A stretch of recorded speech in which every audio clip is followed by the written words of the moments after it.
Satu kali ada yang namanya Rico. Rico adalah seorang pemuda yang terbebani oleh rasa bersalahnya di masa yang lampau. Dia pernah lalai sehingga ada kecelakaan yang dahsyat sekali dan merugikan banyak pihak. Dan gara-gara kelalaiannya itu, celakanya itu permanen gitu.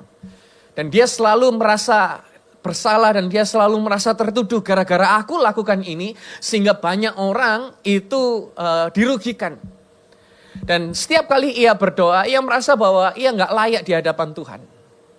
Satu waktu dia datang, ya, ada seorang mentor rohaninya, namanya mungkin Pak Daniel gitu kan. Seorang pria yang sudah dewasa, yang penuh hikmat. Rico berkata kepada bapak ini, "Pak, saya tahu Tuhan sudah mengampuni saya. Tapi saya ini merasa dosa, terlalu besar dosaku. Saya takut suatu hari nanti Tuhan mencabut pengampunannya karena kayaknya kesalahan saya ini besar sekali." Gitu. Kemudian Pak Daniel tersenyum dan berkata, "Ayo Rico, ikut saya ke rumah." Diajaklah datang ke rumah. Kemudian mereka lunch bareng, makan sama-sama di sana. Kemudian setelah makan bersama, Pak Daniel ini ajak, "Ayo ke belakang halaman rumah saya." Begitu mereka sampai di halaman rumah, ternyata Pak Daniel ini sudah memasang balok kayu di belakang rumahnya. Melintang begitu, balok kayu. Dan kemudian Pak Daniel ini memberikan secarik kertas kepada si Rico. "Ini Rico, kamu tolong tuliskan semua kesalahan-kesalahan kamu yang kamu pernah buat selama ini, kamu tuliskan di sini." Ya mulai tuliskan dengan pena, gitu. Mulai, saya pernah bohong, saya pernah nipu orang, saya pernah merugikan orang, dan saya pernah lakukan ini sehingga kayak begini. Panjang sekali.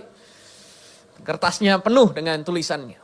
Dan kemudian dimintalah kertas tadi dari Rico dan ditempelkan di balok kayu tadi, dipasang dengan kayu, dipalukan, di balok kayu tadi. Setelah dipakukan di atas papan kayu tadi, kemudian Pak Daniel pergi ke dalam rumah dan dia mengambil a jar of water, gelas air yang cukup besar sekali gitu. Kemudian dia mulai menuangkan air tadi ke atas papan kayu. Saudara tahu apa yang terjadi? Tiba-tiba tulisan yang penuh dengan kesalahan Rico itu luntur, kena tetesan air. Ternyata begitu kertasnya basah, semua yang ada di kertas itu mulai luntur.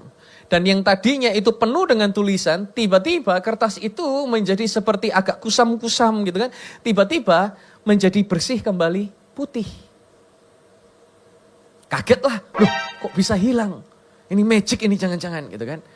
Kemudian Pak Daniel berkata, seperti itulah pengampunan Tuhan.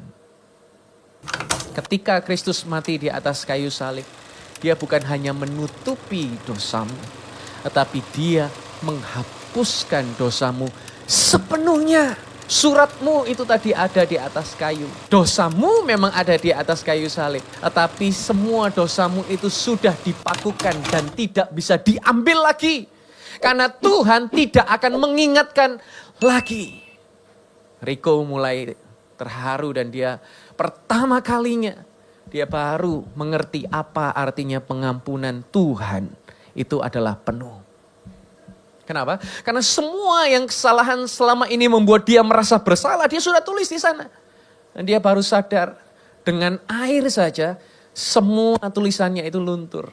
Tidak ada dosa yang bisa membuat Tuhan untuk menarik kasih Tuhan daripada hidup Rico. Begitu juga saudara hari ini. Kalau ada dari saudara yang sedang merasa bersalah, hidup dengan tuduhan, penghakiman, apapun yang pernah engkau lalui di hari-hari kemarin. Saya mau katakan kepada saudara, tidak ada satupun dosa yang lebih besar dari kasih Yahweh. Dia mampu untuk mengampuni kesalahanmu, dia mampu untuk memulihkan kehidupanmu, dan dia mampu memberikan masa depan yang gilang gemilang terjadi dalam kehidupan saudara. Yang percaya kita boleh tepuk tangan yang paling meriah bagi Yesus Kristus Tuhan kita. Roma 8 ayat pertama, demikianlah sekarang tidak ada lagi penghukuman bagi mereka yang ada dalam Kristus Yesus. Gak ada lagi penghukuman. Mereka hidup, kita semua hidup. Gak lagi dalam hukuman, kenapa? Karena kita hidup tidak menurut kedagingan, tetapi kita hidup menurut roh. Tuhan gak melihat dosa kita. Kenapa? Karena darah Yesus sudah menghapuskan setiap dosa kita selama-lamanya. Jadi hari-hari ini ketahui, biarkan kasih Bapa Yahweh itu overflows in your life. Melimpah, mengaliri, membanjiri kehidupan saudara. Kenapa? Karena kita gak hidup lagi di bawah kuk, gak lagi hidup di bawah belenggu. Tetapi kita sudah alami pengampunan penuh dari Tuhan Yesus Kristus. Ada kesaksian tentang hutang. Sementara ada seorang yang terjebak, terlilit utang, nominalnya yang cukup besar. Ini kesaksian dari antara saudara, kalau nggak salah waktu doa malam saya dengar ini. Tiba-tiba ada sahabat yang sudah lama nggak kontak, tiba-tiba telepon dan cari untuk ajak ketemu. Telah ketemu, diberi sebuah cek. Dan dilihat nominalnya, nominal yang jumlah cukup besaran. Orang ini kaget tuh, kenapa kamu kok kasih saya cek ini? Uang sebanyak ini untuk apa dikasih ini? Iya. Kata temannya yang sudah lama gak kontak. Ketika aku berdoa, tiba-tiba aku ingat mukamu. Dan sepertinya Tuhan suruh aku kasih uang ini kepada kamu. Ini aku kasih untuk kamu. Dan kamu gak usah kembalikan ke saya. Ini berkat untuk kamu. Karena dulu kamu pernah nolong dan sekarang saya teringat kembali. Ya sudah, ini untuk kamu. Dan saudara tahu apa yang terjadi? Ternyata uang yang ada di jumlah yang ada di cek itu adalah sejumlah yang selama ini orang ini hutang. Dan dia gak tahu caranya bayar bagaimana. Jumlahnya bisa sama persis plek. Kenapa saya cerita ini kepada saudara? Ini adalah gambaran yang Yesus lakukan bagi kita di atas kayu salib. Kenapa? Bukan sebagian. Tetapi seluruh hutang dosa kita sudah dibayar lunas. Seperti orang ini tadi, ya. Selama ini dia bingung cara membayarnya, begitu sudah dibayarin sama temannya untuk dia bayarkan, sudah lunas. Dan dia sudah nggak perlu lagi membayar ke temannya atau bahkan kepada orang itu, sudah lunas. Begitu juga kita di dalam anugerah Yesus Kristus. Ada kalimat yang bagus berkata begini, all your sins, past, present, and future were nailed to the cross. Jesus didn't leave any unpaid. Semua dosa pelanggaran kita, masa lalu, sekarang, dan yang akan datang, sudah dipaku di atas kayu salib. Bahkan Tuhan tidak meninggalkan satu pun yang tidak terbayarkan.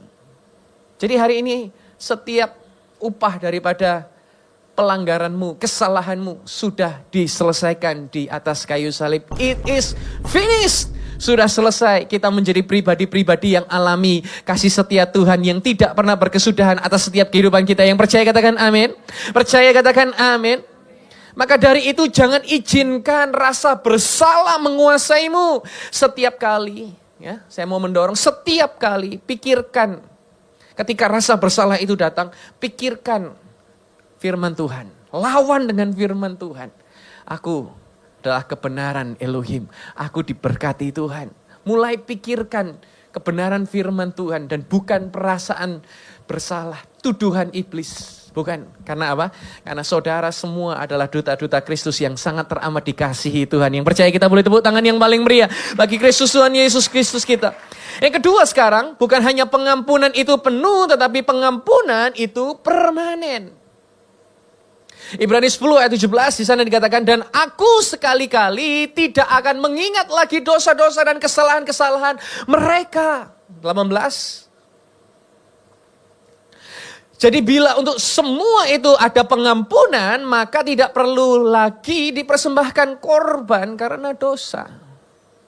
Jadi ketika Tuhan sudah gak mengingat lagi, ya, dan semua itu ada yang namanya pengampunan, gak perlu lagi dipersembahkan korban karena dosa. Kenapa? Karena Tuhan sudah gak ingat dosa kita. Pengampunan dari Yesus itu gak bisa dibatalkan. Pengampunan Kristus itu tidak bergantung kepada perbuatan kita. Tidak perlu ada korban-korban tambahan-tambahan lagi. Jesus plus nothing. Dan saudara tahu ada fakta yang menarik tentang mengampuni dan pengampunan. Satu waktu, Petrus tanya kepada Yesus, Yesus, aku kalau suruh ngampuni di Matius 18:21, kira-kira aku harus ngampuni berapa kali saudaraku yang berdosa terhadap aku? Sampai 7 kali kah? Yesus berkata, kepadamu bukan sampai 7 kali, tetapi 70 kali 7 kali.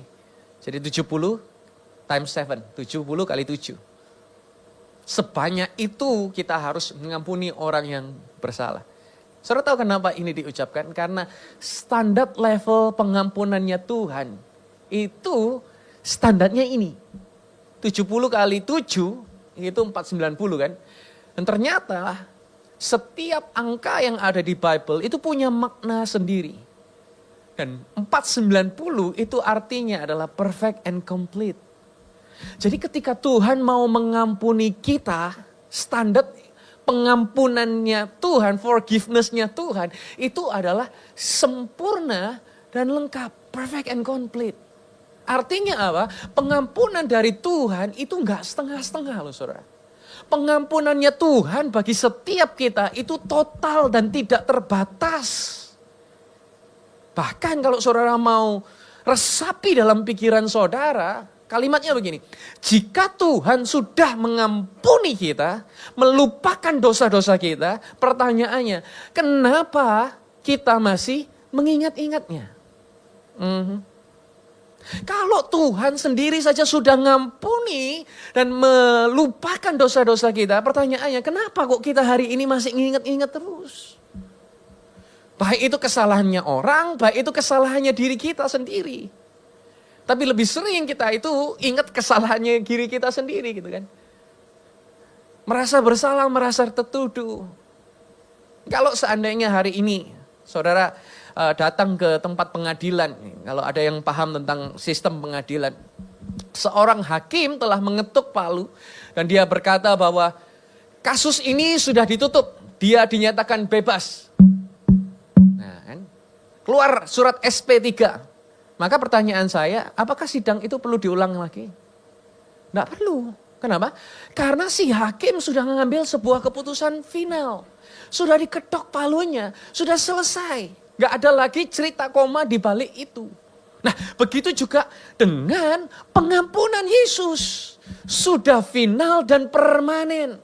Sudah tidak ada lagi koma, gak ada lagi cerita di balik pengampunan Kristus dalam hidup saudara dan saya.